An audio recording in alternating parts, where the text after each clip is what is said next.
and welcome to the first episode of my knitting podcast, which is called Lady Stair's Knits. I'm excited to be making a podcast, and I think that I should tell you a little bit about myself before we get started into the knitting. I'm Sarah, my age is 25, and I live in Philadelphia in the United States of America, but I was brought up in Edinburgh in Scotland. I've been living in the States for about 8 years, and I don't have an accent anymore, and I don't really know what happened with that.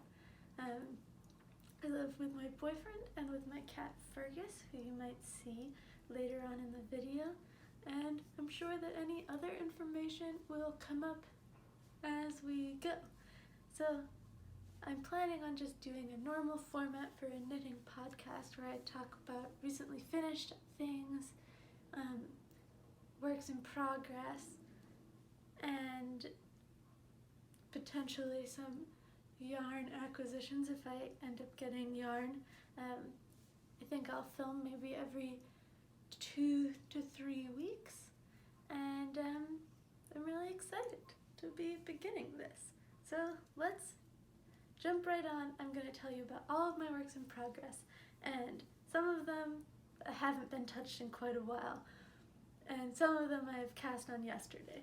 So we'll begin with my most recent cast on, which was a Musselburgh hat.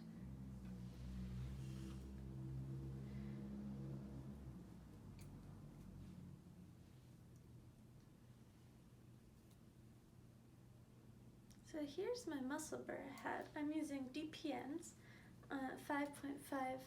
4.5 millimeters.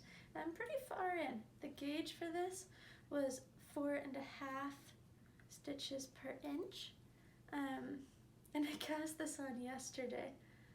I cast 2 hats on yesterday, but this was the second one, and it's got some interesting pooling. I'm holding together one skein of Pearl Soho Tussock, which is their mohair base. I'll tell you what the colorway is. In the color Pink Joy. And this yarn, which is Ba La Jolla, in the colorway Queen of Roses. So I thought that the mohair would mute how variegated this yarn was, but it hasn't really, and I'm not sure that I like it. But I'm gonna keep going. Doing the increases on this hat is so much fun. I feel like I just want to put it down once I'm done with the increases and start another. So this shouldn't take me too long to finish. It's very soft. My next WIP, which I also cast on yesterday, is another Musselburgh hat, and it's also using mohair and superwash merino held together.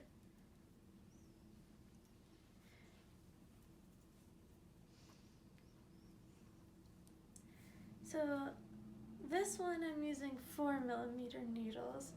I've been trying a few different needle sizes, trying to figure out what works best for this.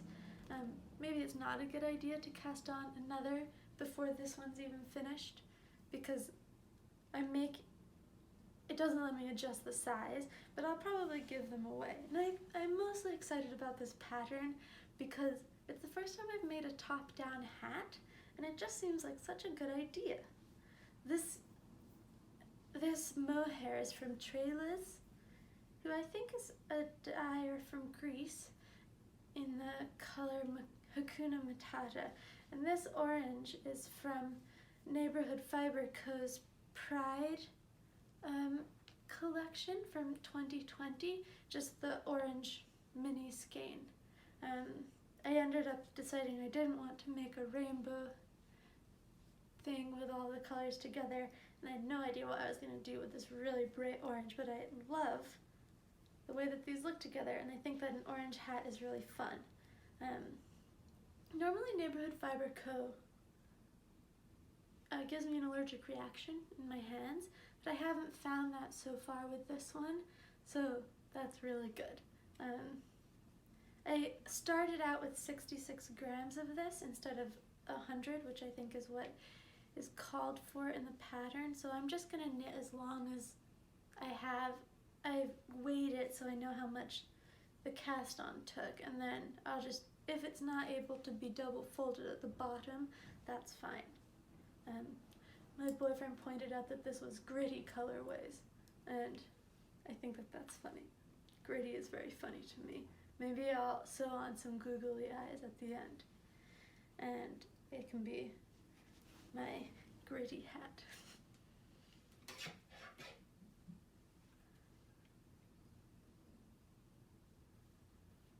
The third and final hat that I have to show you today is this white hat, which there isn't much to say about this that hasn't already been said. I'm using circular needles this time. They are 3.75 millimeters, and this is a white alpaca.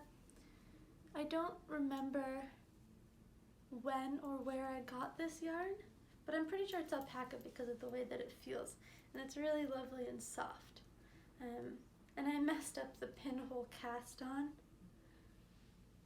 because this is the first time I had ever done it.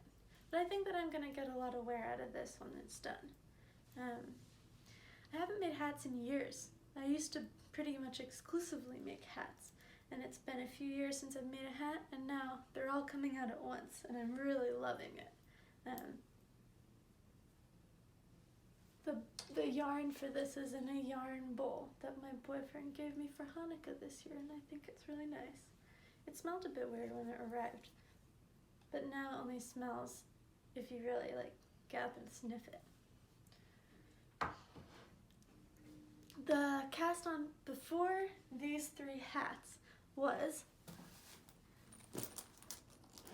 this cardigan.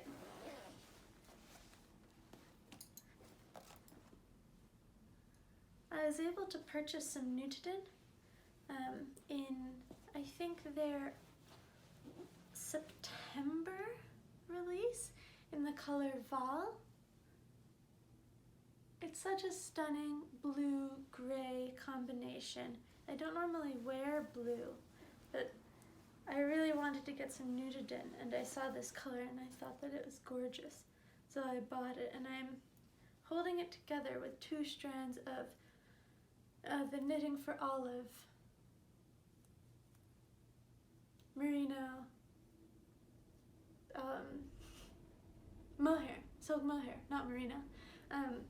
I bought a cone of this, I think in the middle of 2020 when they were selling it on cones, and it was quite a different color to what I expected it to be on the website. I thought it would be more, less muted. So I haven't ended up using it very much, but I had a cone. So holding it, a cone is 1,800 meters. So if I hold it double, I should have more than enough to do this cardigan. I have 300 grams of the Nutiden, which I'm not sure would be enough to hold double for a jumper. And since it's my first project with Nutiden, I decided to hold it single with some mohair. Didn't want to run out because you can't get more of the colors, and try and get, next time I buy it, which hopefully won't be for sort of a long time, I'll try and get a 500 gram bag of it. So this is my first steeked item. There's my steek stitches. It starts with some ribbing, and I'm supposed to knit the body about twice as long as it is now. And then I'll split for the arms. I'm making the Burrow Cardigan by Fabel Knitwear, but I'm adding a steek so I don't have to purl. Yeah, I'm really excited for this. I think it's going to be amazing. The fabric is lovely. It's really soft and fuzzy, and the color of the nudidin really still comes through in the, even with the 2 strands of mohair. And the mohair gives it the strength while you're knitting with it, because I was trying to knit with just the nudidin, and it was just falling apart because it's unspun. So I'm excited for that. It's working up pretty quickly as well. My third, the next most recent cast on I have is this jumper. It's the Sawyer Jumper by Sari, Norrland, and I'm making it in round felted tweed, and I have done one sleeve. Here it is.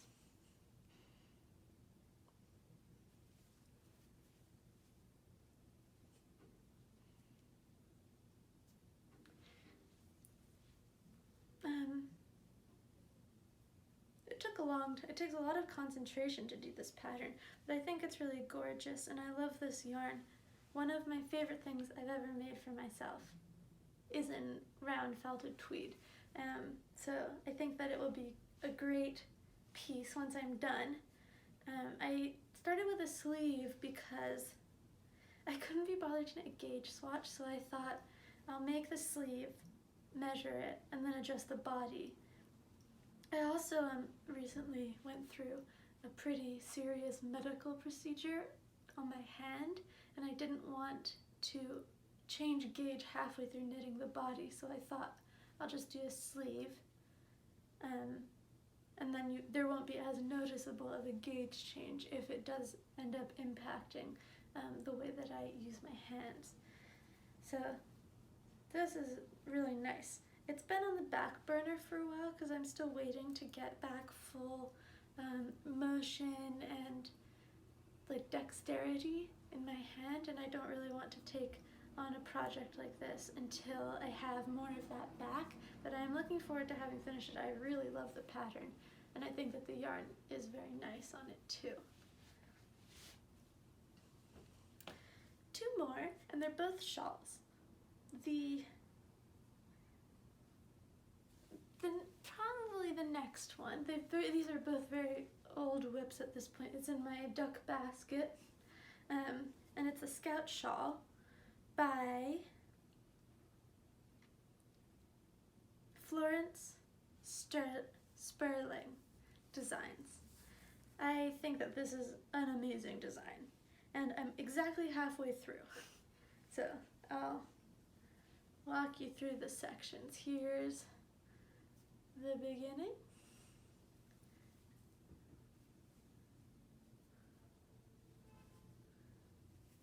And here's on it goes.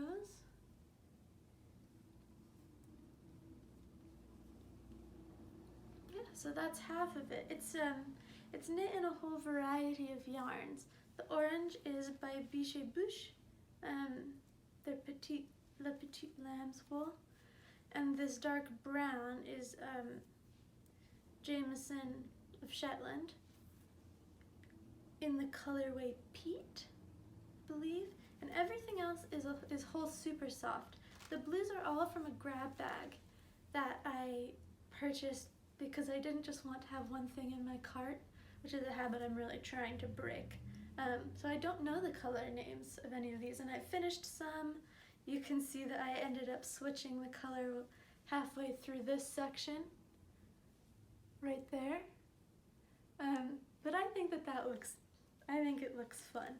And the off-white is almond, which I end up using a lot in a bunch of different projects. So it's going to be really long when it's finished, and the gauge is also going to change. The yarn is going to bloom, just the nature of Holst. I think that my tension is a little bit off in this first section. I was very new to knitting this type of color work, and I thought that the solution was to knit looser, but that was actually the opposite of what I should have been doing. So I'll see if it blocks out, and maybe I'll end up cutting it off and re-knitting just this point at the end. It's a combination of intarsia and Fair Isle, and it's supposed to look like an old quilt. So here's my floats. You can see those intarsia edges, and this border is also intarsia. I'm really excited for this to be done.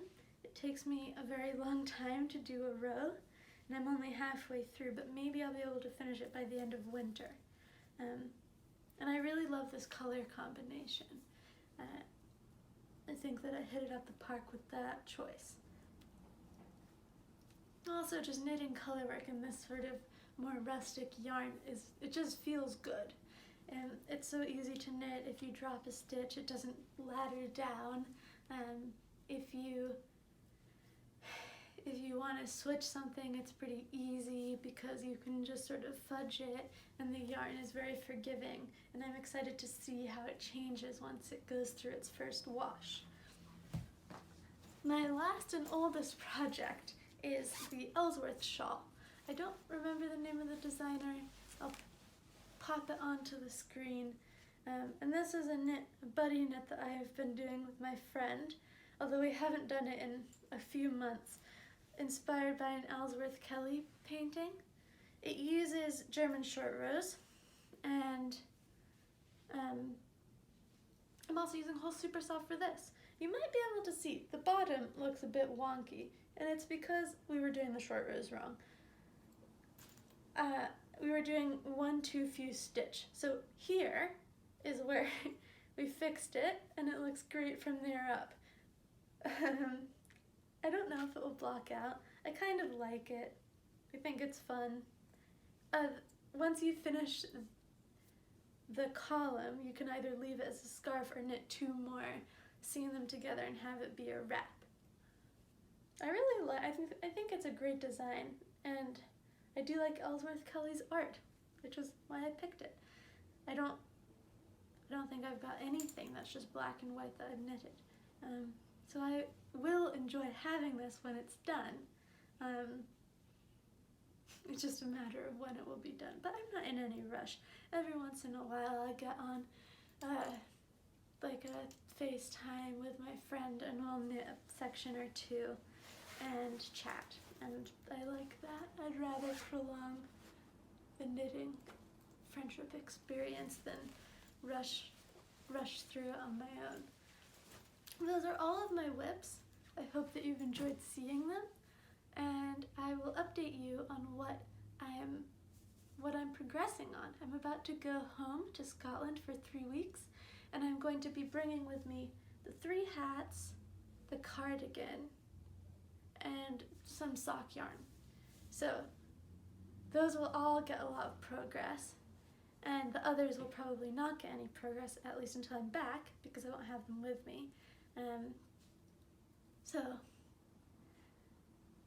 maybe there will be some new cast-ons as well. I guess this is in the opposite order to what it would normally be in, but I do have a few things that I've finished since my last video, which I would like to show you. So I had to run to go to an appointment to get a COVID test so that I can get on a flight to Scotland tomorrow.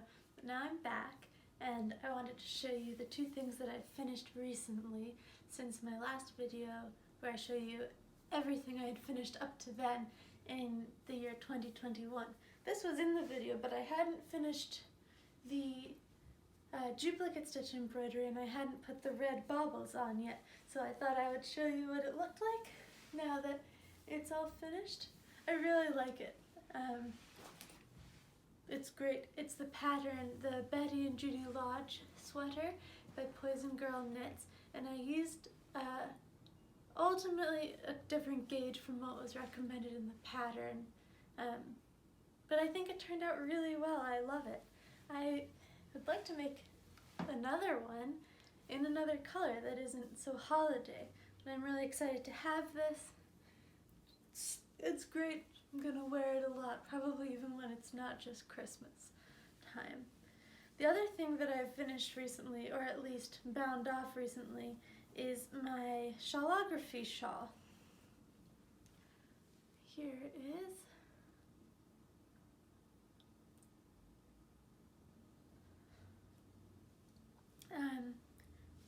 talk about this more in a later episode, but I bound off before the border because I don't think I want to do the border that's in Clue 4 of Stephen West's pattern.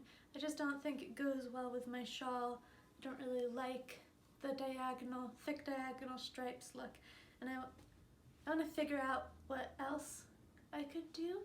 Maybe add a border that's on a different one of his shawls to this, or repeat one of the sections that I liked. But I just don't know yet. So I thought that I could just bind off, pick up from the I-cord bind off for the border, and in the meantime wear it. That was my genius idea. So the I-cord bind off is kind of rolling. I don't think that that's gonna happen. That won't impact it once I add the border on. And when I get around to doing that, I'll talk about what I'm doing and show you some swatches. But for now I can wear it, which is cool. It's a little bit smaller. Well, it's much smaller than the other Stephen West shawl, the Slipstravaganza from last year. But I can wear it like this. I can wear it, normal shawl way. Sometimes I like to tie it in a knot behind me, and then it ends up looking like that, to keep it out of my hand's way when I'm doing stuff. And yeah, I'm not as enamored with the feeling of superwash merino right now. I think because it's cold and dark, I've really been loving the rustic woolly wool. But I think that this is gonna be a really great shawl to wear in the spring and the autumn, maybe when it's not quite so cold. And I love the colors. I think that the colors are beautiful. So yeah, I don't mind changing the pattern, because at the end of the day, it's really fun to participate in a mystery knit-along, but I have to be making something that I'm going to enjoy and that I'm going to want to own at the end of it. So I don't mind putting in a little bit of extra time and figure out what I'm really going to want in that position. And I need to weave this end in. I'm glad that I'm going to get to wear it in the meantime. So those are all of my finished objects since I last filmed a video, which wasn't that long ago. I'm really excited to go home. I haven't been in over 2 years, and I'm a little bit nervous, but mostly just excited to see my hometown, visit my parents, see all of my friends there. I have ambitious plans for what I'm going to read while I'm there. Maybe I'll talk about that next time. I might end up filming an episode while I'm there, so that would be cool. And yeah, I hope that this is shorter than my last video and sort of gives you a little bit more of an idea of what I would like these videos to be like, where I'm not so nervous and talking so slowly. And that's about all I have to say. I hope that if you're watching this, you have a really good holiday and New Year's, and that you enjoy, if you're in the Northern Hemisphere, the days get longer from here on out. I'm looking forward to that.